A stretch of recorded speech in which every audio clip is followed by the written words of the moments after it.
saya ajak kepada tuan-tuan dan puan-puan untuk kita lebih mengetahui lagi ataupun lebih mengenali lagi tentang apakah itu Tanah Rizab Melayu. Baik, jadi nak diringkaskan cerita sebenarnya, Tanah Rizab Melayu ni merupakan tanah yang dikhususkan untuk orang Melayu sahaja dan tidak boleh dipajak, tidak boleh disewa dan tidak boleh dipindah milik dan digadai juga kepada orang yang bukan Melayu. Saya bagi satu contoh, katakanlah Tanah Rizab Melayu ni hanya boleh dimiliki oleh orang yang bernama Ahmad dan Abu. Yang terang-terang kita tahu Ahmad dengan Abu ni secara dia adalah seorang Melayu dan beragama Islam. Dan Tanah Rizab Melayu ini tidak boleh dipajak ataupun dipindah milik dan sebagainya kepada mereka yang bernama sama ada nama Ah Chong ataupun Mutu ataupun Richard dan sebagainya. Sebab secara dia kita tahu bahawa ketiga-tiga mereka ini adalah bukan dari kalangan orang Melayu. Itu adalah sebagai gambaran ataupun contoh yang saya berikan tadilah. Suka saya untuk ingatkan berkenaan dengan apakah objektif utama mengapa Tanah Rizab Melayu ni diperkenalkan. Baik, dari sudut untuk kita bincangkan tentang objektif ni, saya merujuk kepada portal rasmi yang dikeluarkan oleh Jabatan Ketua Pengarah Tanah dan Galian Persekutuan. Ada dua objektif utama yang saya perlu terangkan di sini mengapa Tanah Rizab Melayu ini diperkenalkan di Malaysia. Yang pertama, tujuannya adalah untuk menyekat tanah kerajaan di dalam kawasan Rizab Melayu daripada dilupuskan dengan apa cara jua sekalipun kepada bukan Melayu. Itu yang pertama. Yang kedua adalah tujuan objektifnya adalah untuk menyekat tanah pegangan Melayu ataupun tanah Rizab Melayu daripada dibuat apa-apa urusan niaga persendirian ataupun dalam bahasa mudahnya, kalau English we call that as private dealings di antara orang Melayu dan bukan orang Melayu. Jadi itu antara dua objektif utama yang penting untuk kita ketahui.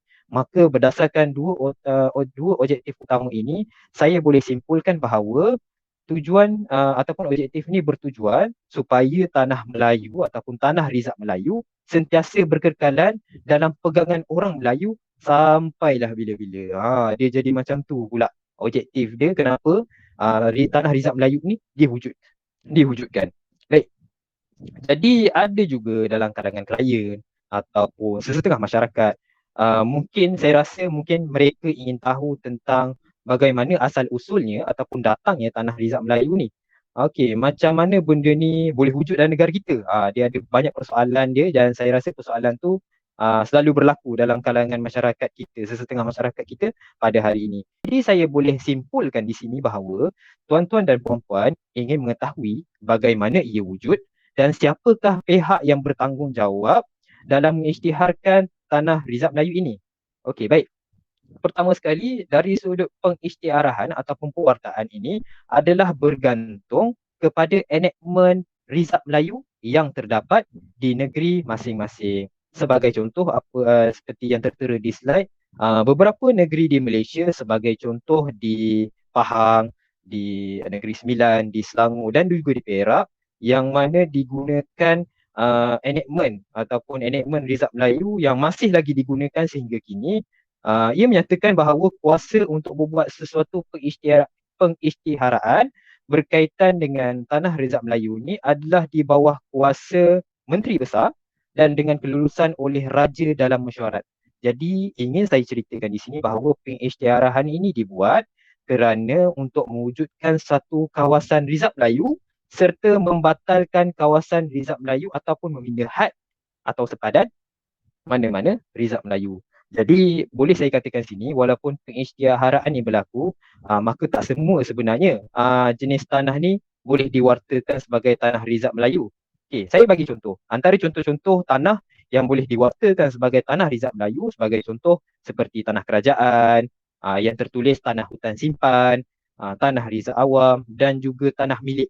Ada 4 di sini yang boleh dikatakan ataupun yang dia boleh diwartakan sebagai Tanah Rizab Melayu. Okey, dan ada jugalah yang bertanya kepada saya.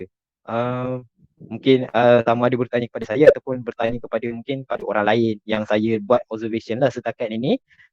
Mereka bertanyakan bahawa sejak bila wujud Tanah Rizab Melayu ni? Okey, sebenarnya sejarah untuk kewujudan Tanah Rizab Melayu ni sebenarnya wujud sebelum zaman merdeka lagi melalui enactment yang digubal oleh pentadbiran British pada masa itu yang dikenali sebagai Enactment Rizab Melayu 1913.